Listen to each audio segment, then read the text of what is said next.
pila na lang ka oras ang nabilin saylo na kita sa tuig 2023. Anano ang mga balita kag isyo nga aton talakayon para karon nga adlaw. Mayong balita, 95% sang mga Pinoy nagalaom mangin mainuswagon ang pagpangabuhi may dako nga paglaom pagbukas sang tuig 2023. Ayhan, mga kasuguan sa Bacolod, long overdue na kuno iimplementar sa masunod nga semana. Siling ni Mayor Albi Benitez. Kinakakulbaan, Ninja Cups basi nagbalik naman halong sa mga iligal nga palupok. Iningaton mga balita kag isyo idulong sa aton sang D3 Bayo. Dako mabulig sang D3 Bayo sa pagkakas sang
porsyento sa mga adult nga Pinoy samtang ginateleskopyo. Buwas nga adlaw ang pagsulod sang tuig 2023 puno sang paglaom.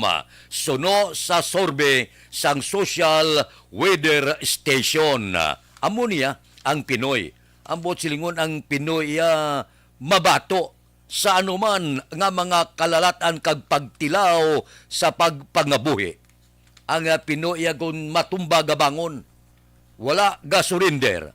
Amo ini siya, matahom ini nga palayag sang aton mga kauturan nga may ara sila.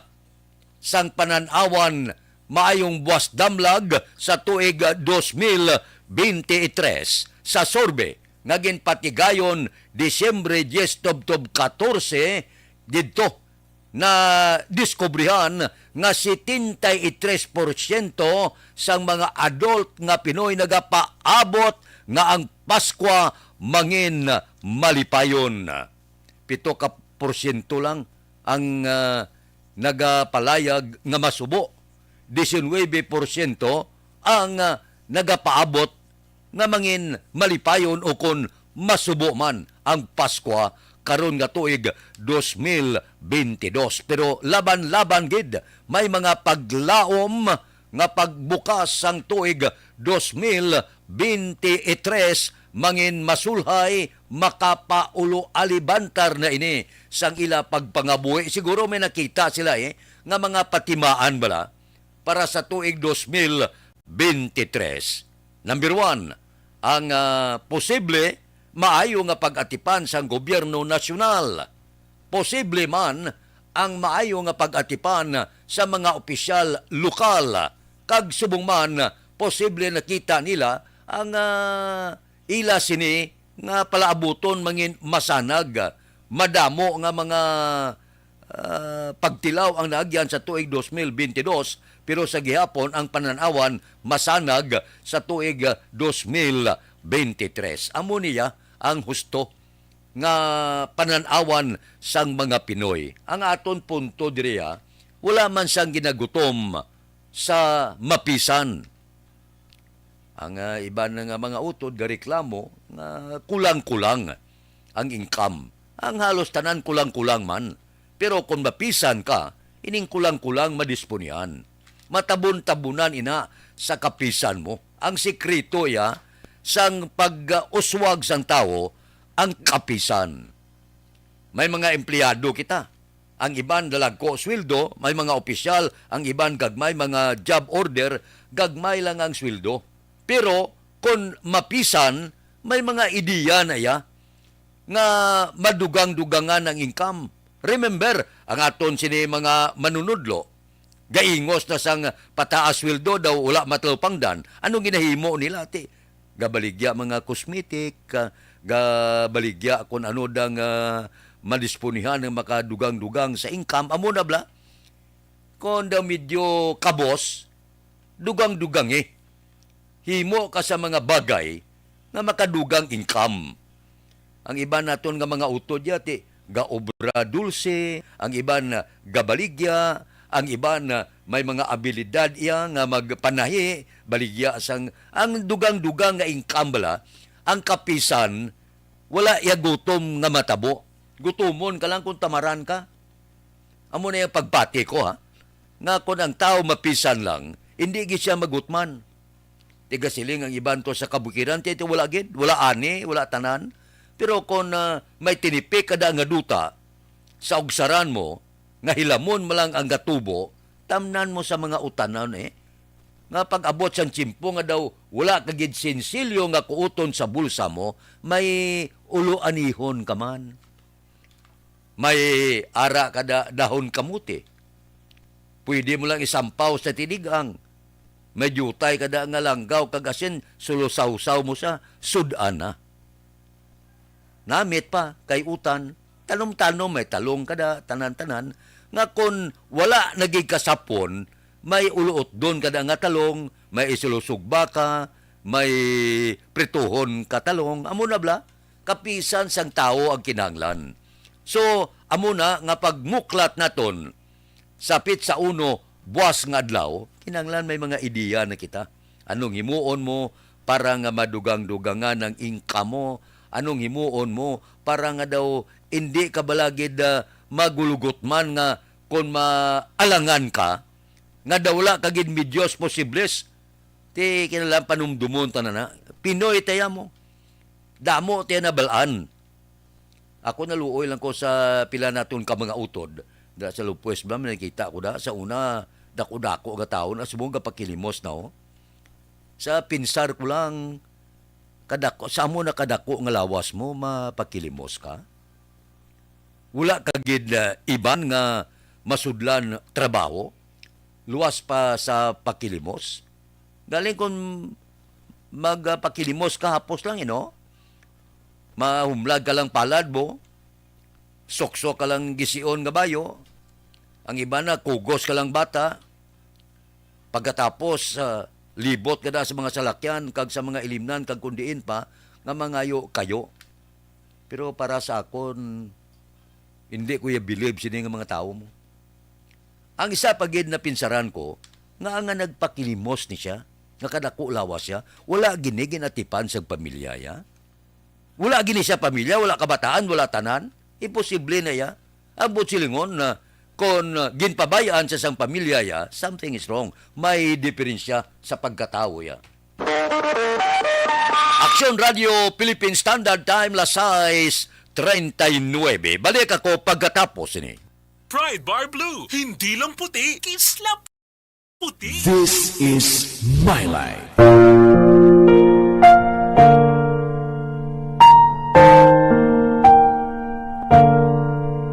This is my life. Ang tagsa katawo may kaugalingon nga istorya. Ang tagsa katawo may pinasahi nga inagihan sa kabuhi. Ang imo pagpasimpalad, pangabuhi kag kabudlayan, personal man o kun pamilya, hatagan sang kabuhi diri sa This is my life. This is my life. magahatag sang kalingawan sa kahanginan sa mga mapuslanon nga impormasyon kag kasaysayan. This is My Life.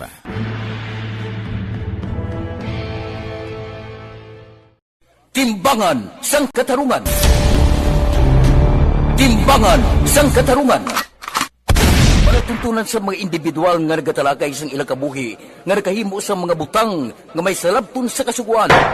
Court is now in session. Pagpangawat, kidnapping, pagpamatay, imoralidad, iligal nga droga kag iban pa nga klase sang krimen, kalabanan sa ilang nagapati nga makaluwas sa ilang nahimo nga sala, apang ang timbangan sang katarungan wala nagakatulog, kag madabat ang sinuman nga matuon nga nakasala, kag mahatagan hustisya ang wala sang sala. Ang tanan, dapat alalangay lang. Timbangan sang katarungan. Mabatian kada hapon pagkatapos ng drama, mensahe sang paghigugma.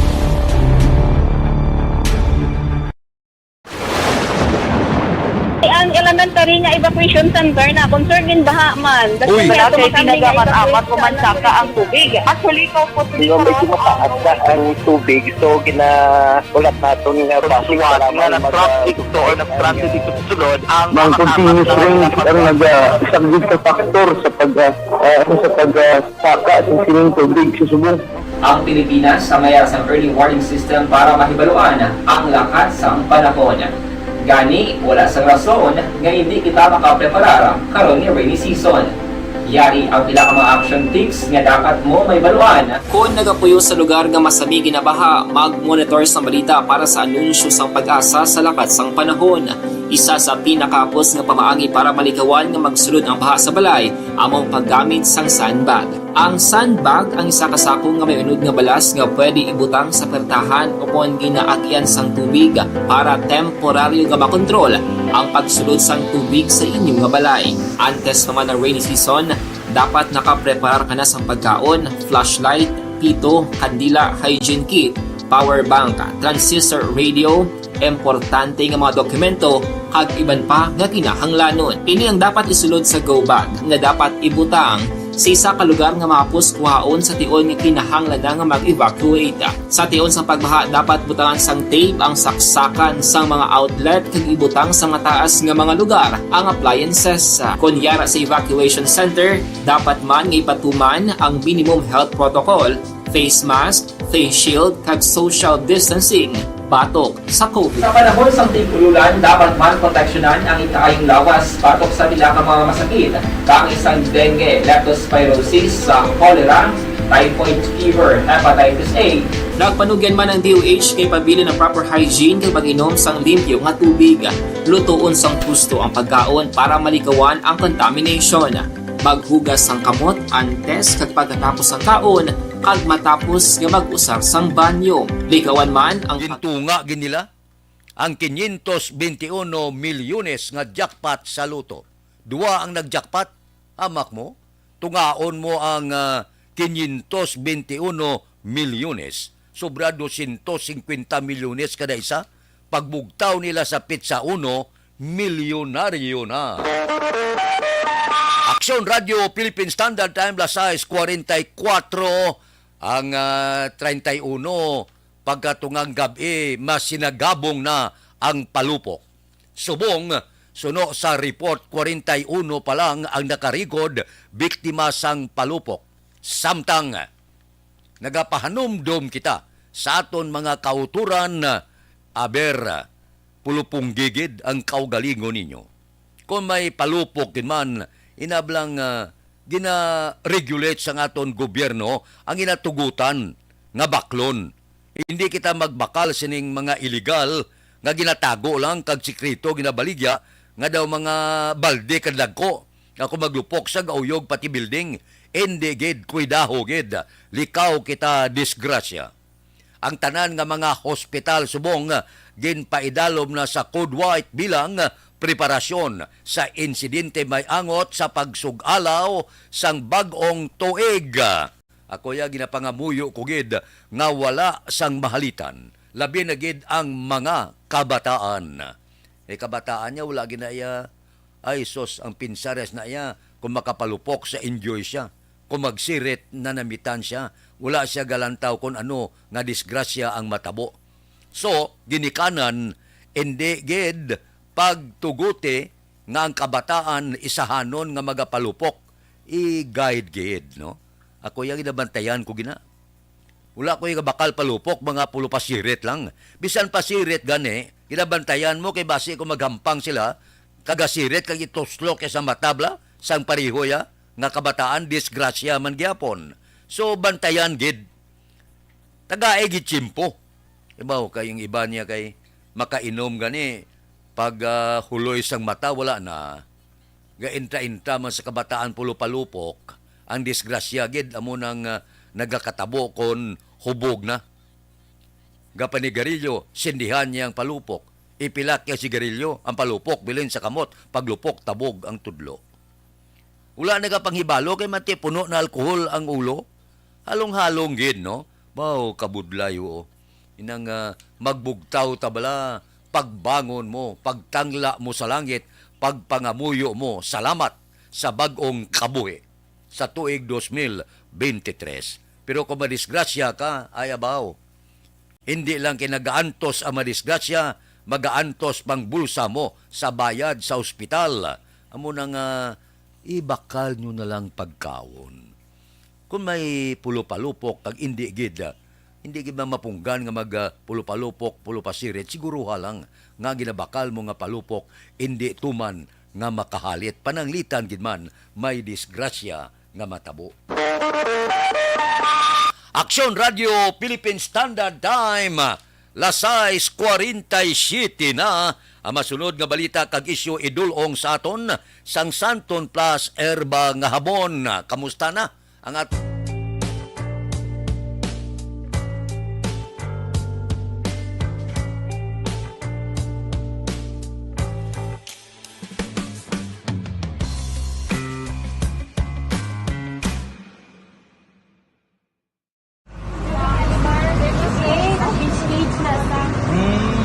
For every shared story is an inspiration for many. But it could be more inspiring if that story comes from those who are less heard. When asked about how we were able to select Mulukabok Integrated School in Sagay City as a beneficiary of the annual Balik Eskwela program, the answer is very simple. Frankly speaking, we wanted to see and experience the renowned Mulukabok footwalk in its beautiful nature.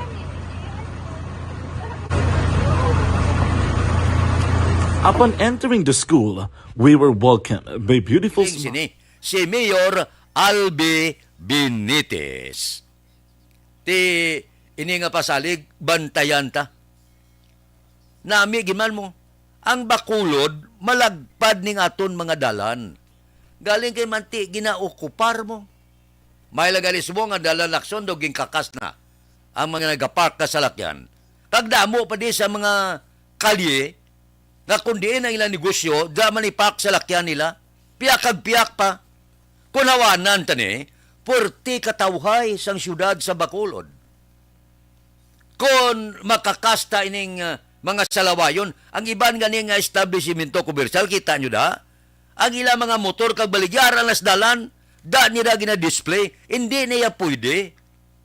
Dalan nina, kag yan sang gobyerno dalan, hindi nyo pagnegosyo kag nag-create kamo sang sobra kagutok nga traffic. Sa Subong, kumo Disyembre, may mga pasunaid man. Ang aton sini, mga gobyerno lokal. Ginatugutan, pila ka metro, nga makabaligya sa mga prutas, baligya sang makaguluganan siya man. Ang aton mga negosyante, na wala problema kay holiday season. Amo gani, nga siling ni Mayor Albi Benitez, ipatuman gid. Determinado sila sa masunod nga semana pagbukas sang tuig 2023. Kinanglan ang ordinansa ipatuman. Kinanglan uloy strikto man.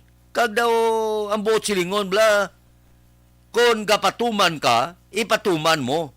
Nga hindi umalagi lang. Kay kalabanan sang nadumduman kung mga ordinansa sa Bacolod, agi lang. Gakarakasagid. Pagligad sa kabulan, dula na. Hindi na gani kabalik tong naga-inspeksyon, Hindi na gali kabalik tong pila ka mga personalidad. Ara naman, gagutok naman ang mga tricycad, bisan hindi parkingan hala, ang mga salakyan wala kadto, ara naman, ang mga gabaligya, ara naman gapatunga, ginalabang ng dalan. Agi lang, ang buot silingon, ang mga tanan nga ordinansa, sige lang kita, balbal nga balbal, padayaw kita sang ordinansa wala kadto, ya perte kadamo sang ordinansa, labi na gid abi ang syudad sa Bacolod. Okay. Pero nagapabilin siya nga ordinansa nga wala implementasyon. Damo ni taga Bacolod saksi ni. Nga kadamo-damo na sang una sa mga ordinance number nga sa subong wala man napatuman. Ginkamasaan lang gani makahuluya. No smoking ordinance number 1. Kahuluya. Hasta subong daw wala mapatuman. May ara naman ordinansa. Dason wala magyapon mapatuman. Tiari, lantawon ta ang ipalayag sang pila naton ka mga opisyal. Kaya ni mando na gini ni Mayor Albi Benitez lantawon tabi kon mapatuman ini husto sa masunod nga simana. Kaya sunod nga simana na mo ang mga illegal parking, obstruction, mga ambulant vendor naton. Ini panilagan kag sundo naton ini. Dapat ang ordinansa respetuhon. Maparespeto mo lang ini kung ang pumuluyo mapatuman mo sang ordinansa. Ang buot silingon, kung wala nagatuman ang pumuluyo, wala eh. Ang buot silingon, wala sa respeto sa ordinansa nga ginapapanaog sa siyudad sa Bacolod. Di kung wala respeto, ang mga salakyan, ang mga negosyante kagiban pa, di wala iapulos ang mga ordinansa ta. Dire sa siyudad sa Bacolod, ginimo na itong kakutaw-kutaw ang mga ordinansa sa siyudad sa Bacolod. Alin sa unan na panilagan ko gini? Agi lang bala? Agi lang ang kasaw? Siling mo daw matiraw diyo, gali wala gid. Pagkaligad, isang binula na hay, libuton mo Bacolod, gotok kihapon, lantaon mo mga dalanon, puraw lang park dire, park dito, wala kagtuo. Pagkatapos kisa, ihasad lang sa lakyan, tag-double parking pa. Wala gid. Sang katumanan halin sa una. Te subong, lantaon ta, kon mapatuman ini, dire sa siyudad sa Bacolod, kon mapatuman ini sa dalom ni Mayor Albi Benitez, medyo salota tukas kalo, kon matayo yon ang pagpatuman sang mga ordinansa. Hindi pareho sang una nga daw gin kamasaan lang. Daw la ginarespito ang ordinansa diri sa siyudad sang Bacolod. Amo na nga wala kalubaran ang trapiko sa siyudad sang Bacolod. Bangod, wala respeto. Kulang sa respeto ang tao sa mga ordinansa nga ginapapanaog sang siyudad. Aksyon Radio Philippine Standard Time, las 6:54 na. Mabalik ako pagkatapos ini. Naglipa na ang mga papaya soaps. Napansin nyo ba mga girls and guys? This is My Life.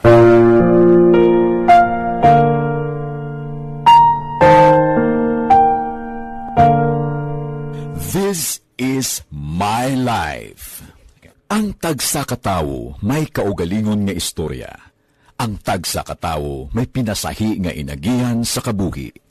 Ang imo pagpasimpalad, pangabuhi kag kabudlayan, personal man o kung pamilya, hatagan sang kabuhi diri sa This is My Life. This is My Life. Magahatag sang kalingawan sa kahanginan sa mga mapuslanon nga impormasyon kag kasaysayan. This is My Life.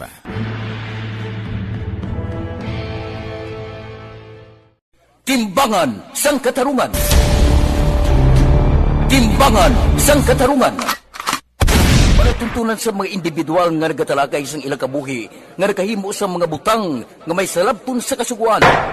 Court is now in session. Pagpangawat, kidnapping, pagpamatay, imoralidad, iligal nga droga kag iban pa nga klase sang krimen kalabanan sa ila nagapating nga makaluwas sa ila nahimo nga sala apang ang timbangan sa katarungan wala nagakatulog kag madabat ang sinuman nga matuon nga nakasala kag mahatagan hustisya ang wala sang sala ang tanan dapat alalangay lang timbangan sang katarungan babatian kada hapon pagkatapos ng drama mensahe sang paghigugma.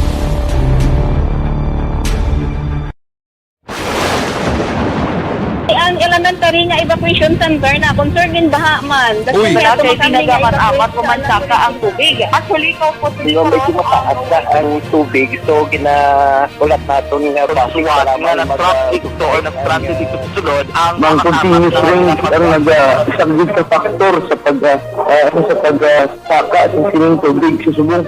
Ang Pilipinas sa mayroon sa early warning system para mahibaluan ang lakat sang panahon.